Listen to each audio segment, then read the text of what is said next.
Most people don't fail to save their first $1,000 because they're irresponsible. They fail because the first $1,000 is the only money goal that fights back. The second you try to build it, life suddenly remembers your address. Your tire goes soft. Your dog needs the vet. Your electric bill shows up looking disrespectful. Your friend wants to split an Airbnb. Your card gets charged for something you forgot to cancel 3 months ago.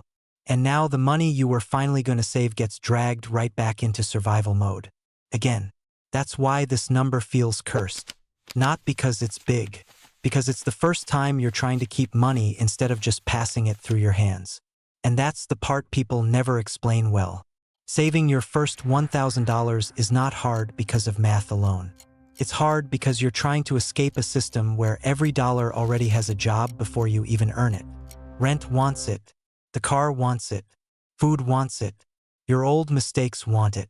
Your convenience habits want it. Your stress wants it.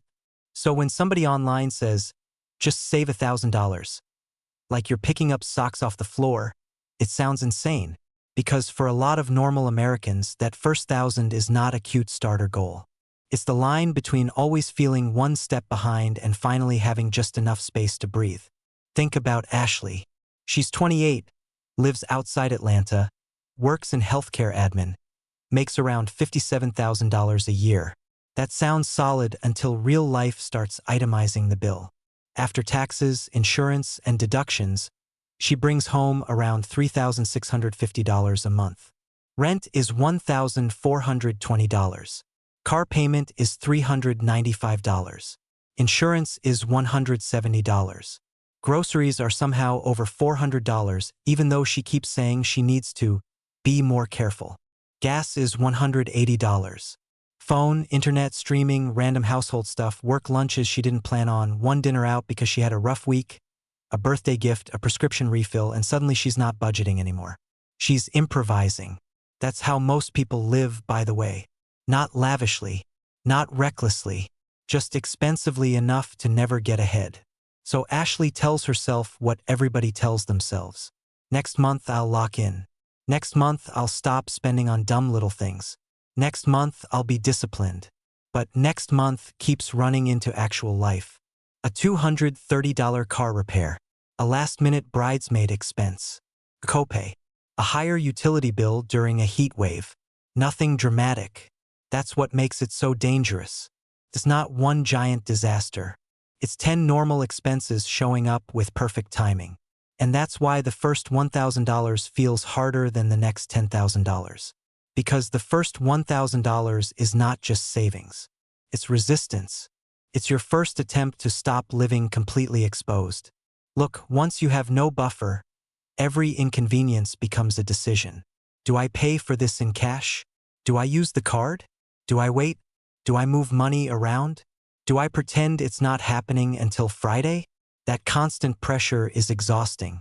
And exhausted people do not make calm, optimized financial decisions. They make relieving decisions. That's the trap. Relief says order takeout because you're too tired to cook. Relief says keep the subscriptions because canceling everything makes life feel bleak. Relief says go on the trip because you're tired of being the broke one. Relief says buy the little treat because the month has already been terrible and you need one thing to not feel awful. None of that is irrational. It's actually very human. But financially, it keeps you stuck in the exact phase you're trying to escape. Because here's what nobody tells you. The first $1,000 is hardest when you need it most. That's the cruel joke. The people who need a cushion the most are usually the people with the smallest margin to build one. So they keep getting reset to zero by ordinary life. Not luxury, not stupidity, ordinary life. It's like trying to fill a bathtub while the drain is wide open. You can pour water in all month, but if the leak is still there, the level barely moves. And after a while, you stop thinking, I need a better system. You start thinking, maybe I'm just bad at this. That's where people break. Not in their bank account, in their identity. They start seeing themselves as someone who can't save. And that's dangerous because once money becomes identity, every setback feels permanent. Miss 1 month and now it's see? I knew I'd never be good with money. Dip into savings once, and suddenly it's What's the point? This is why the first 1,000 is psychological before it's financial. It's the moment you're trying to prove to yourself that money does not have to disappear the second you touch it. Now here's the twist. The second you get that first $1,000 and keep it there, even for a little while, the whole game changes. Not because $1,000 is a lot of money. It's not. In 2026, $1,000 is basically an emergency fund for one medium-sized inconvenience. It won't make you rich. It won't change your zip code. It won't solve a real crisis. But it does something way more important than people realize. Changes how hard life can hit you. Before savings, a flat tire can wreck your week. After savings, it's annoying. Before savings, a surprise bill becomes credit card debt. After savings, maybe it just becomes an inconvenience. Before savings, everything feels urgent. After savings, not everything gets to control you. That is a massive shift. Because once you stop getting knocked backward by every little expense, progress starts sticking. That's why the next $10,000 is often easier. Not easy, easier. Once you have a buffer, the system starts helping you instead of punishing you. The random $120 expense doesn't erase the month. The dentist visit doesn't send you into panic mode. The grocery overage doesn't turn into debt. You stop restarting from scratch. And when you stop restarting from scratch, saving begins to feel real. That's when people outside your life get confused. They see someone with $5,000 saved, then $8,000, then $12,000, and assume they just became disciplined overnight. No, what usually happened is simpler. They finally got enough distance from chaos that their good decisions had time to work. Momentum is everything in personal finance. And the first $1,000 is where momentum is born. But there's a catch. You cannot treat your first 1,000 like extra money. That's where a lot of people blow it. They finally save $900, then decide they deserve a weekend away. Or they hit $1,200 and suddenly start rewarding themselves for progress they haven't protected yet. And I get it. Saving is boring. Restriction is tiring. But if every stressful week turns into a spending excuse, your savings never becomes stability. It stays temporary. It becomes a revolving door instead of a wall. Your first $1,000 needs one job only: absorb impact. That's it. Not fund random fun. Not become backup spending money. Not sit there waiting to be emotionally negotiated with. Its whole job is to stop small problems from becoming bigger problems. And once that clicks, your decisions start changing fast. You stop asking, "Can I afford this today?" and start asking, "Do I want to lose momentum for this?" That is a completely different level of thinking. Because most middle-class financial mistakes don't come from giant reckless decisions. They come from normal purchases made without friction.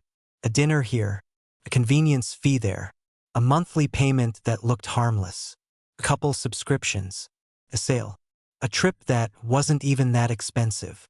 One by one, these things don't seem fatal. But together, they keep you financially fragile. Fragile is the word, by the way. A lot of people look fine on the outside and are completely fragile underneath. Nice apartment, good car, decent clothes, busy social life. But no buffer, no room, no recovery plan. One bad month away from stress, debt, or both. That's not wealth. That's performance. Real financial progress starts when you stop trying to look stable and start trying to become hard to knock over. That's why the first 1,000 matters so much. It's not impressive. Nobody is posting a yacht photo because they saved enough to survive a brake repair. But quietly, that may be the most important money milestone of your life. Because it's the first time money starts working as protection instead of just disappearing into maintenance. And getting there usually does not look pretty. It's not some elegant little spreadsheet moment. Usually it looks like a weird, temporary season where you decide you are done being easy to knock down. You sell stuff. You work a little more. You become more boring than usual. You stop confusing convenience with necessity. You let some invites pass. You make your weekends cheaper. You move faster when money comes in. You stop waiting for motivation and start creating force. That's the move most people miss. They try to save with leftovers. But the first 1,000 usually doesn't come from leftovers. comes from intention. From deciding that for the next 30, 60, maybe 90 days, your money needs a new direction more than your life needs more comfort. And yes, that sounds annoying. Because it is. But what's more annoying? Living in a constant loop where every bill feels personal and every setback feels like proof you'll never get ahead. At some point, you have to decide which hard you want. The hard of discipline or the hard of always being financially exposed. Because being broke is expensive. Being unprepared is expensive. Having no margin is expensive. Costs you money, obviously, but it also costs you energy. It makes you tolerate bad situations longer. It makes every work problem feel more threatening. It makes you say yes to things you can't afford because saying no feels embarrassing. It turns ordinary life into a stress test. A buffer changes that. Even a small one. It gives you posture. It gives you time. It gives you a little dignity back. You think clearer. You negotiate better. You panic less. You stop feeling like every paycheck is oxygen running out. That emotional change is what makes the next milestones possible. So if saving your first $1,000 has felt way harder than it should, good. That means you're seeing reality clearly. It is harder than people admit. It is the ugliest phase. The least rewarding phase. The phase where effort and payoff feel completely disconnected.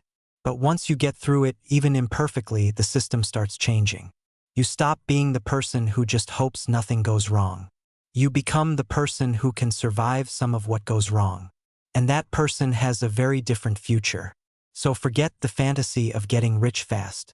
Forget obsessing over investing when one random expense can still wipe you out. Build the wall first. Protect the first 1,000. Let it sit there. Let it do its job.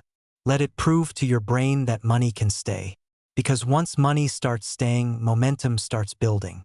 And once momentum starts building, the next $10,000 doesn't feel like a miracle. Feels like math.